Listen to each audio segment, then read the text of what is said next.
tired of waiting for people to wander in. So sucks to be them. All right, here we go. Share screen. Voting and elections. So as usual, all of this is in the reading. You seem to be doing fine in the class, so this won't be difficult. Who votes and who doesn't? Seniors, women, the wealthy, educated people, white and black Americans are more likely to vote. The young, the poor, the less educated, Asian and Hispanic, Next Americans are less likely to vote. Older people probably have a better sense of, how everything connects, which younger people may not have developed. This doesn't make them bad or unintelligent. It's just something that tends to come with experience. Similarly, the wealthy may feel like they have a stake, whereas the poor, on the other hand, may feel helpless and hopeless, which I think is too bad, because if you don't vote, it's a self-fulfilling prophecy. Indeed, nothing will change if you don't vote. So now why Asian and Hispanic Americans are less likely to vote is not clear. My theory is that they may come from families that have come to the country more recently. Some of them certainly will be immigrants and refugees. They may come from a place where voting didn't happen, or if it did, it wasn't meaningful. So that's a possibility.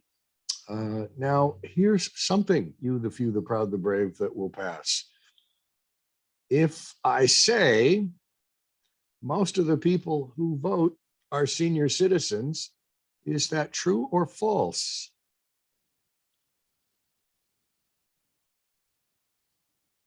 Nobody has a guess there? True or false? Most of the people who vote are senior citizens. Well, think about that, because that question is coming. And 90% of the class will get it wrong because you haven't thought it through. Think about the total numbers of people in the country. Saying that somebody is more likely to vote is not the same thing as saying most of the people who vote are this group or that group. So anyway, keep that one in mind. Write that down. If you don't write stuff down, you won't remember it. Trust me. All right. Why vote? Why don't vote? Well, people vote and don't vote for all kinds of reasons. Hello, everybody. This class starts at 10 and I am no longer waiting for you. And I'm not going to go over the stuff that I've already started talking about. So if you can't show up on time, that's on you. Now, people vote to support or oppose a candidate. They vote because they can. They vote because it's patriotism, right? They vote to support the system. They say stuff like, our ancestors fought and died so that we could vote, which is not entirely true. It is true for some groups of people. But by and large, people feel some civic obligation to vote. And certainly people vote because they think it will make a difference. People don't vote who are ineligible. So you have to be 18, you have to be a citizen, and you have to be registered. So if you're not registered, you don't get to vote. And registration varies across countries and states. In Germany, if you turn 18, you're registered to vote. In every state here, except North Dakota, you have to register to vote. Washington State, we make it pretty easy. We'll talk about that in a minute. People don't vote sometimes because they feel ignorant. They say they lack information. They don't know who they'd be voting for. People don't vote because they think their vote doesn't matter, right? That's the old one. My vote don't count, which is wrong. And they're afraid to vote for the wrong person, which is somewhat understandable. People don't vote because they're lazy, right? I mean, that certainly happens. People say, oh, I'm so busy. It doesn't take that long, right? And people also don't vote as a form of protest. This has to be the most ineffective form of protest I've ever encountered, because how would we know? You could just be lazy. So that's not a very good reason. Here's why you should vote, and I think you should. You may disagree. I ask questions about this, and students give all kinds of interesting answers. The reasons that people generally say they don't vote, I think, are pretty lame, but that's my opinion. I'm not grading you on your opinion. If you think nothing will change if you vote, then not voting makes that a certainty. Certainly, then nothing will change. Unless it's something that you don't want because you just really ceded your power to somebody else. Every vote counts as much as any other vote. Think of that. This is the one time in your life when you are the equal of every other person. Because Bill Gates' vote, Donald Trump's vote, the president's vote, nobody's vote counts more or less than somebody else's. So some elections are in fact very close. I've seen elections decided by within 20 votes. So you can't tell me at that point that, look, you and your friends could have showed up and changed this election. So that's very important. Margin of victory. Now, this is the reason I think your vote always counts. So here's what happens. You have two candidates for an office, let's say state legislature, and you like one of them and you're in a district where they're likely to win. You should vote for them anyway, because the more they win by, the less likely they are to get serious opposition next time around, right? Because the parties look at this, and they say, wow, that person won by a lot. One, serious candidates aren't going to file for that office next time around because it's like, now that person's not losing. Why waste my time and money? However, if the outcome is very narrow, the election's very close, they're going to get more serious opposition next time around because the other party looks at that race and goes, that candidate is vulnerable. We could take them out. We'll talk about parties in a minute. We'll see why that's so important. So you vote even if your candidate is certain to win or lose, because the closer they get or the more they win by, the better off they are down the road. So that's very important. Registration is easy in Washington state and voting is easy.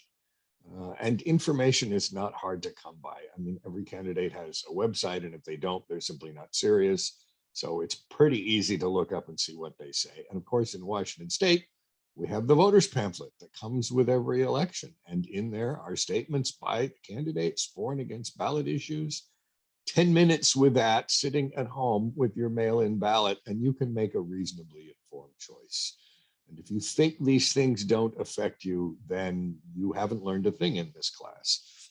Particularly 2023, there will be local elections, school boards, and city councils. And I swear to God, those things affect your life more than who's president, because that's the stuff that happens in your neighborhood. So it's always important to vote. And sadly, those are the elections with the lowest turnout. So you have a really relatively small minority deciding what happens in your city and your school district. 1 year in the Highline School District, the turnout was very low. They elected a woman who didn't like public schools. And she was apparently an absolute pain in the ass for the 4 years she was in office. She was just terrible. Well, people didn't vote, right? And she got elected. So there you go. Let's see. Register to vote. This is easy. Takes you about 5 minutes. myvote.wa.gov. And all you need is a valid state ID, such as a driver's license. So you got to be a citizen, all right? That's for sure. The trickiest part is getting your driver's license number in there correctly. It's not, you just can't get close. It has to be exactly right. And it's a long string of numbers. So, but that's literally the hardest part. Take you 5 minutes to register. In our state, you can pre-register at 16. So you don't have to wait till you're 18. You could do it now if you're not yet 18, and you will be registered, and you will be registered until you cancel it. You don't have to re-register. Please note this, because I probably ask a question about this somewhere. We do not register to vote by party. We do not register to vote by party. When you register to vote in this state, you just register to vote. You don't register as a Republican or a Democrat or an independent. It drives me nuts. I hear people say, well, I'm a registered Republican. It's like, no, you're not. We don't do that. So some states, they do. Parties like that, because then, they get lists of people who they can ask for money. And they're afraid, of course, that, voters from one party will cross over in a primary and vote for somebody who can't win. That's basically never happened, but parties like to complain about that stuff. State and the county, depending on the election, will mail you ballots and voter information guides with statements about the candidates. Spelling. Let's just fix that right now.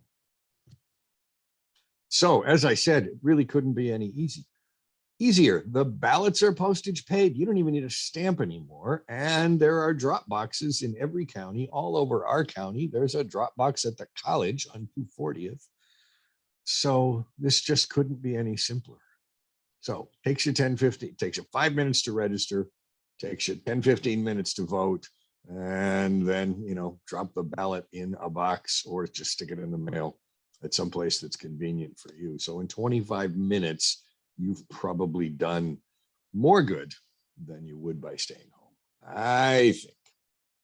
Well, let's see here. So elections in Washington state, ours are a little different. There's a good section in there in the text about this, but first thing to understand, because I'll ask students, you're going to vote? Yeah, I'm going to vote. I'm really looking forward to 2024. There's an election every year, every single stinking year. Okay. In odd numbered years are local elections, and in even numbered years are state and federal elections. That's probably the easiest way to think about it. So this year, 2022, we will have some congressional races, so it's US House. So you get those. We have state legislative races, which have a huge impact.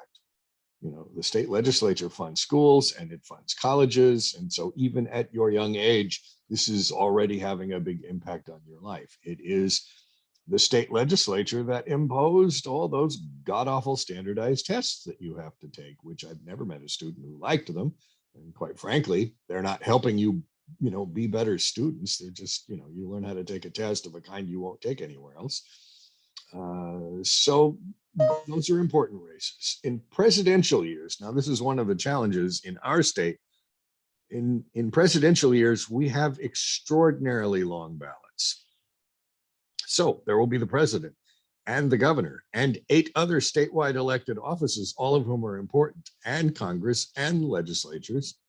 So it's a bit of a slog. And what usually happens is that everybody votes for president, and most everybody votes for governor. And by the time you get down to a superior court judge at the bottom of the ballot, many people simply don't vote.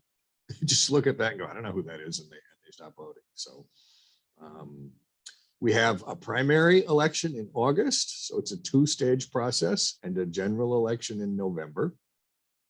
Primary elections were originally to choose nominees from each party. And that's still true in a lot of states. In our state, we have the top 2 primary, and people really like this. I think it's a good thing. In a top 2 primary, the top 2 candidates, 2 people who get the most votes, advance to the general, regardless of party. So where this really makes a difference is in state legislative and congressional and some statewide offices. So you could have 2 Republicans or you could have 2 Democrats. Now, where this makes a difference, I think, is that some districts in the state are very much one thing or another. So in Seattle, we have some very Democratic districts, right? Overwhelmingly, the voters in that district vote Democrat. So if you had a regular primary, 1 Republican and 1 Democrat, you would get, in that district, a Democrat who's going to win and a Republican with no chance. But on the other hand, in those districts, if we ended up with 2 Democrats, well, then you still have a competitive election. So you could argue in some sense, there's more real choice under that circumstance. And the same thing is true in Eastern Washington. Some districts are very Republican, and so they'll end up with 2 Republicans in the general election. Once again, from what I've seen, there actually a meaningful choice, since those 2 candidates each have a better chance of winning than, say, a Republican and a Democrat, when maybe 20-30% of the people in the district identify as Democrats. So parties don't like this. Like I said, they're afraid of crossover voting, and that doesn't really happen very often. In 1980, We had a governor. She was first elected in '76, Dixie Lee Ray, and she was one of the first women governors in the country. She had no political experience whatsoever. She'd done some high profile things. She was head of the Pacific Science Center and head of the Atomic Energy Commission, as it was then known. And people said, wow, she's the real deal. And so she won. And she was just an awful governor. She knew nothing about politics. She did not get along with the legislature. She was used to giving orders. And so in the 1980 primary, the slogan unofficially was ABD, anyone but Dixie. And so people crossed over and voted for another Democrat in the primary, and he won. And then it was Jim McDermott and John Spellman in the general election, and John Spellman ended up winning as a Republican, but last Republican we elected as governor in this state. So he was actually a pretty good guy. Anyway, so that's how elections work in Washington state. There's more about that in the chapter. So take a look at that. Now, presidential elections. This confuses a lot of people, and understandably so, but it's not difficult to figure out. So parties nominate however they want to. People in the last couple presidential election cycles have complained about how the parties are doing this. It's like, no, the parties are private organizations, and they literally have a constitutional right to choose their candidates however they want. And so what usually happens is there's a series of primaries around the country.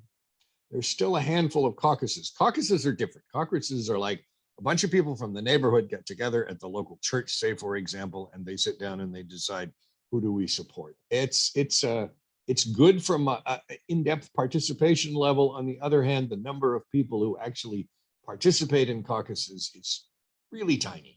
So it's not terribly reflective of the electorate as a whole. And that would be a criticism of the primary system in general, is that the turnout is so low in these things. It's really diehard Democrats and hardcore Republicans who end up choosing the nominee.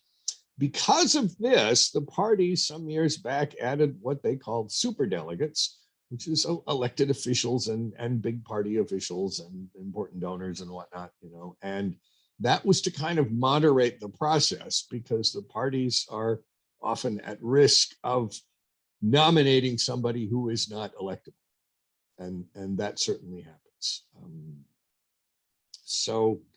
But in any case, the delegates to the National Convention are allocated largely by these primary elections, and then they go. The way it has worked out, it's been a long time, like more than half a century, since there was a national party convention where the nomination wasn't already decided. Somebody had won enough votes to tie up the nomination and then go on to the general election.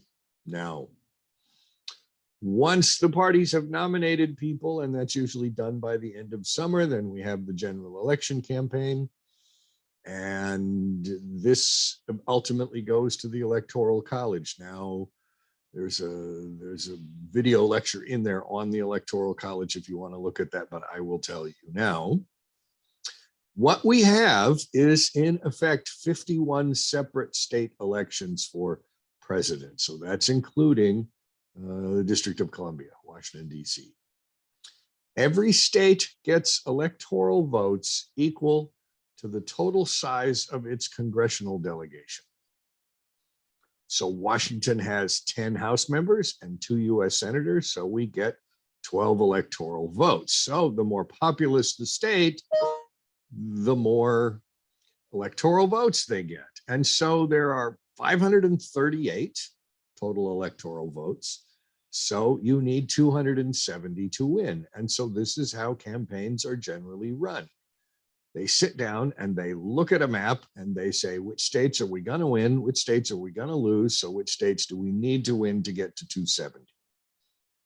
And so that really ties up the strategy for every presidential election campaign. So Democrats are not going to campaign in Wyoming. They only have 3 electoral votes, and it's certainly going to the Republicans. Republicans don't campaign much in Washington. We haven't voted for a Republican since at least Ronald Reagan. Same thing with Oregon. California is a little bit more in play. Texas is increasingly in play as it becomes more diverse. And this is why Republicans in the South are trying to make it harder to vote, because they, as the states become more diverse, so do people's political opinions. And so if we look at the total vote over the last several election cycles, Democrats win everything, but because of the way congressional district boundaries are drawn, because 17% of the population represents half the US Senate. So I mean, these are issues. Not all voices are being equally represented under this circumstance. So anyway, in all but 2 states, Maine and Nebraska, the electoral votes are sort of winner take all. So if a Democrat wins Washington, they get all 12 electoral votes. Maine and Nebraska apportion some of them by congressional districts, so those states could split. Republicans would like to see that in California. Democrats would like to see that in Texas, because that would alter things. If in December, so the election's over in November, early November, first Tuesday in December, the electors go to the state capitol. The electors are real people. I'll tell you how we got to this system in it, but the electors are real people, and the parties have lists of names, right? These are our electors. So Washington State's party, Republican Party, they got 12 people, and the Democrats, they got 12 people. The only rule is they can't be elected officials. So if you were a city council member or a school board member, you could not be an elector. So it's loyal party people, big donors. I mean, they have different ways of choosing. They go down to the state capitol and they cast their ballots. Their ballots are transmitted to Washington, D.C., and in January, Congress certifies the election. So, and that was the thing that happened on January 6th, was that former President Trump exhorted his followers to basically attack the Capitol and try to overturn the election. So if you think that was something else, you weren't paying attention. We have this system because when we created the Constitution, 1787, the country was 3-4 million people spread up and down the eastern seaboard. Okay.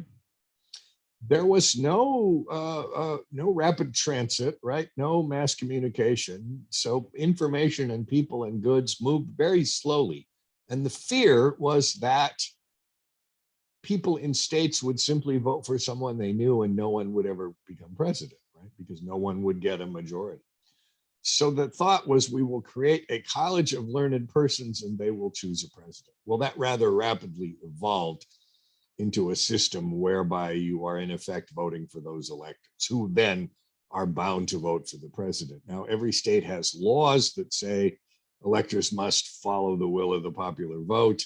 On the other hand, once in a while, somebody doesn't, and there have been few repercussions.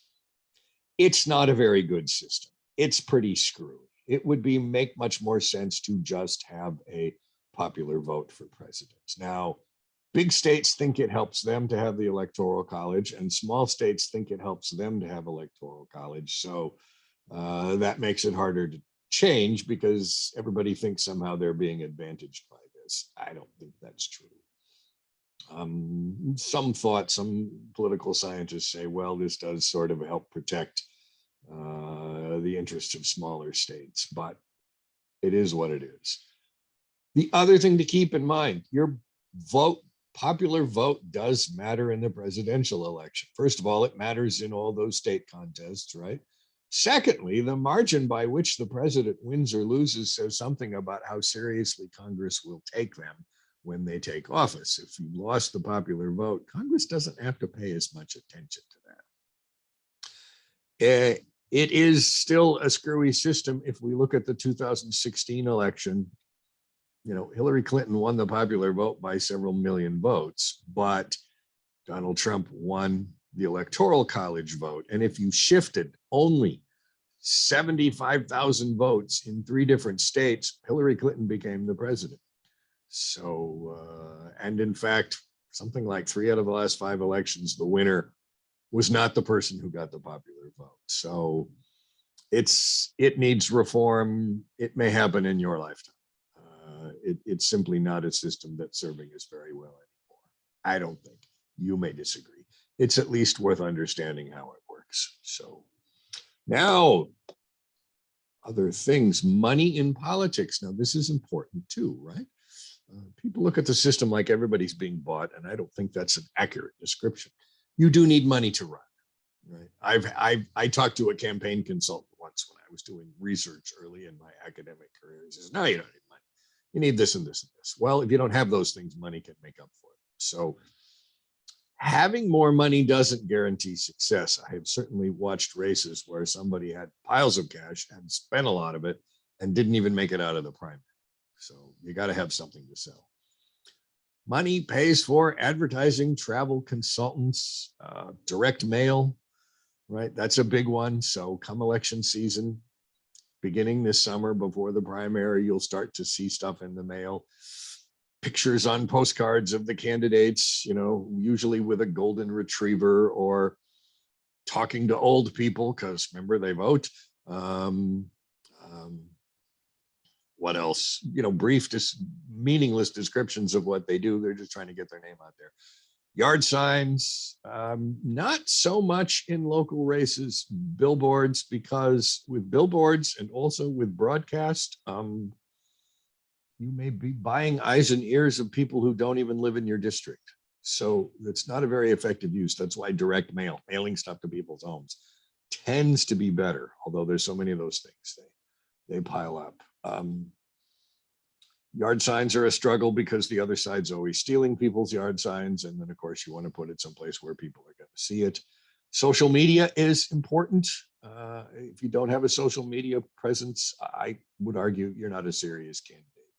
And when I look at candidates, each time try to figure out, okay, who is this person? And sometimes they don't even have a website. It's like, you're not really running. I had a student last quarter whose father ran for Des Moines City Council, and he said that, and inside I thought, no, his name is on the ballot. He's not actually running. He didn't do anything. So maybe showed up at a forum. So anyway,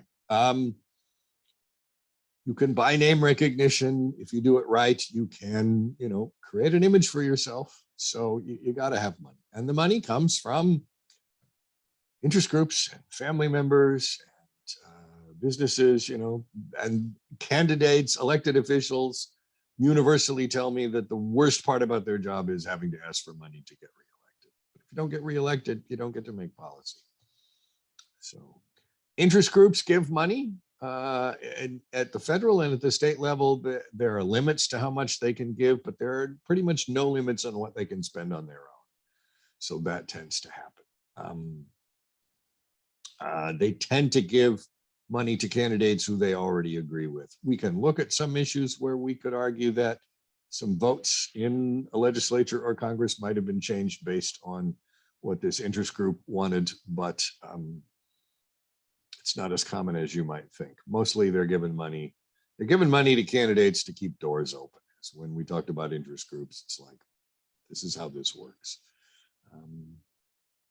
Anyway, if you want to run for office, you're going to have to raise some funds. Now, the other part of elections that we should understand is political parties. And they are a broad form of interest group. They recruit, train, and fund candidates. They are, coalitions of people who have ideas in the same general direction. They organize legislative politics. This is important to understand. So in the state legislature right now, they're in session. Well, at some point this morning, House Republicans met in caucus, which is not like the nominating caucus, and House Democrats did the same thing, and Senate Republicans did the same thing, and Senate Democrats did the same thing. They meet, they plan, they organize. So parties, this gets at how this works. This is what parties really want. Interest groups want policy. Parties want to win elections so they can get legislative majorities so they can make policy. That's what parties are for. That's what they do. Now, one thing you will hear a lot, you may have thought this yourself, we need a third party. We need a different party. We have a two-party system. It's not because it's what people prefer. There's nothing in the Constitution about parties. This system evolved because of the nature of our elections. And we have what are known as winner-take-all elections. So the opposite idea of this would be proportional representation. So in winner-take-all elections, you have geographically based elections, states, districts, something, right? And you win that election, then you go to the legislature, you go to Congress. Okay? Under that system, there's really very little reward to voting for a third party. And there are lots of third parties. You know, there's a Green Party and a Socialist Party. You wait till 2024 and see all the people who run for president under made up names like the American Constitutional Party and some such nonsense. Strange things that they want, because it's a hobby for some people, I guess. People wake up one day and decide, I have no experience at this and really not very good at politics, but I'm going to run for president. So under those circumstances, you're not likely to vote for one of those parties because they have no chance of winning. Now, third parties historically have contributed new ideas, but they generally get absorbed by one of the two major parties, which since the Civil War has been Republicans and Democrats. In a multi-party system, you have proportional representation. And what that means is that you have candidates, right, running for the legislature, say, but if your party gets 40% of the vote, then you get 40% of the seats in the legislature. So under that system, there's a reward for voting Green or Libertarian or Socialist or, you know, whatever third party you like, because usually there's a threshold, say 5%. My party gets 5% of the vote. Well, now I've got some seats in the legislature. We can make some noise. There are trade-offs. The system is not better. It's not worse. We can certainly look at republics with multi-party systems where they can't maintain a government, right? Because often these are parliamentary systems. So if you don't have a governing coalition, right? So you have to get together with other parties so that you have enough to have 50% plus one, and you form a government. Well, that can fall apart. One party pulls out, whoops, time for a new election. So it's not necessarily more stable. And I mean, if you think about how divided we are, how much worse would it be if we had more viable parties? I'm not sure how that would be an improvement. So anyway, well, that's what I have to yak at you for this week, but I would be happy to talk about other things or answer questions. Let me say about your last exam, we did okay. Many of you said, oh yeah, social media is very effective for creating political change, but it's not. It's just another method of communication. Some of you talked as though this system you know, is sort of the best way ever to reach people. Honestly, one, we've had TV and radio for like 70, 80 years, radio for a century. And right now, across the world and in this country, more people have access to TV and or radio than have access to the internet.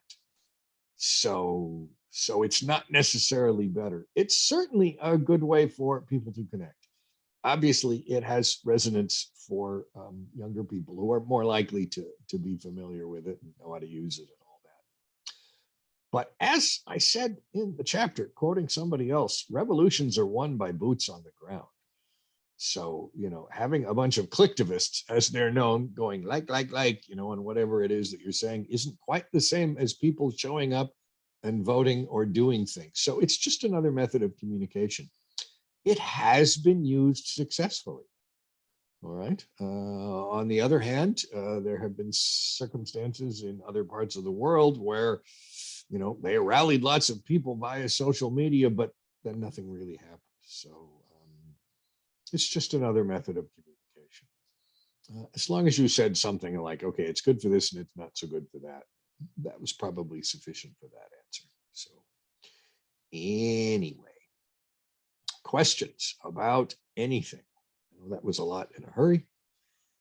You do have to do the reading. If you're still trying to get your answers off the internet, it should be clear by now. That ain't going to work because there's just so much misinformation out there. Some of the stuff I see in all my classes, you can just sort of spot. You got that answer from the internet because that simply makes no sense. Because there are just lots. I mean, this is the problem with social media, right? That many of you identified. There are people out there saying stuff they don't actually know. And worse yet, sometimes they think they do. So questions about anything I can help you with.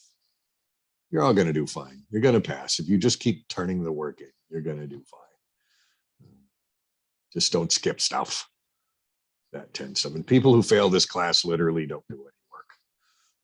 And most people find that they learn something useful in the end. You can put your questions in the chat field, or you can ask them out loud. If I'll just wait here, or just babble on forever. It's midterm. Everybody's tired. It's difficult. College is just a grind. You just have to keep going. Just keep showing up. Will I post? I will post the video again. Yes, if I recorded it properly. One time I recorded the cloud and then it told me you're not authorized to see this. I'm like, wait a minute, I made it. How could that be? So if I manage this time to save it to my computer, I'll be able to upload it and post it. So what else, gang?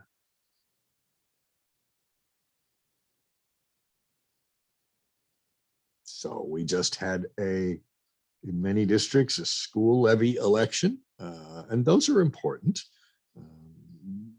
K-12 education in this state is funded about 70% by Washington State. So when the legislature passes a budget, I will answer that in a minute, Sky. 70% of the K-12 budget comes from state funding. And when the legislature passes a budget, well, that's the single biggest chunk of state funds goes to K-12. And then about 20% comes from local levies. And those are just additions to the property tax on homes and land and businesses, buildings. And voters are in essence saying, yes, you can raise my property tax to provide more money for local schools. There may have also been on the ballot, and depending on where you live, a bond issue. And bonds are a way of raising money up front, usually for land and buildings and improvements, because you've got to hire a contractor and they want to get paid up front, right? They want to get paid at least when they finish the work. So bonds are for that. So, and it's kind of funny to me to hear people say, well, I don't have any kids in school. It's like, yeah, but kids in school are, they're your employees and customers and coworkers and caretakers of tomorrow. I think you'd prefer for them to be educated. Can I elaborate more on why states support the Electoral College and why it's okay? So it's like this, all right? If under this system, every state's votes, their electoral votes matter, right? So you would never not want to win a state, right?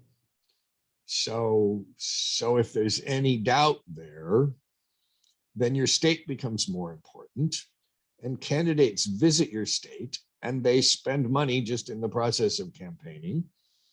And they also make promises. If you vote for me, I will help your state do this. They're smart enough to think about what issues are important in this state. So if I go to a farm state, I'm going to talk about the good things the government needs to do to help farmers, because I'm not stupid, right? So that tends to make the states think we're better off. So if we on the other hand had just a national popular vote, nobody would care what happens in Wyoming because so few people live there, right? They could vote all one way or the other or not vote, and it wouldn't change the outcome of the election. It would affect the margin of victory. And I will always argue that I think that's very important and sort of underemphasized. But so the states think they're getting more attention based on that. On the other hand, as we've said, if the popular vote winner keeps not getting elected, something's inherently wrong with that. I don't think there's any defense for that system. So certainly Republicans would not like to see the election decided by popular vote because they keep losing. So it would sort of tip the balance of power toward large urban areas. And if we were to look at a map of population density in this country, 50% of the people live in, a dozen or so urban mega areas, and then there's sort of this vast open spot in the middle of the country where there simply aren't as many people living. So it's a trade-off either way. And people don't like change. Nothing is so certain in life, and there's nothing we try so hard to avoid as change. And the older you get, the more you will see this. This is an old person's problem, right? I keep outliving. I keep having to get new doctors because my doctors either die or retire.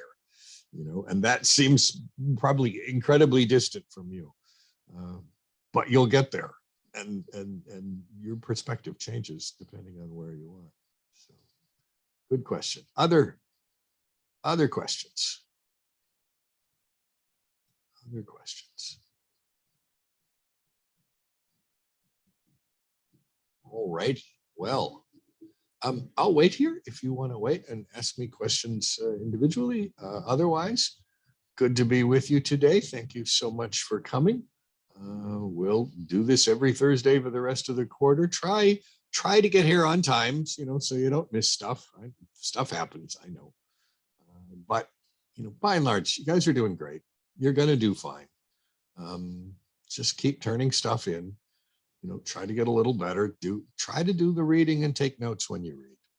That's single best advice I have for you. And ask questions. You read stuff and it doesn't make sense. Ask questions. Thank you, Amina. You have a nice weekend too.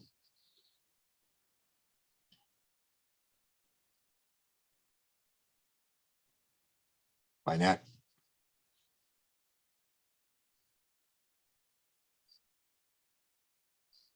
All right. You're very welcome, Yadira. Thank you, Haley.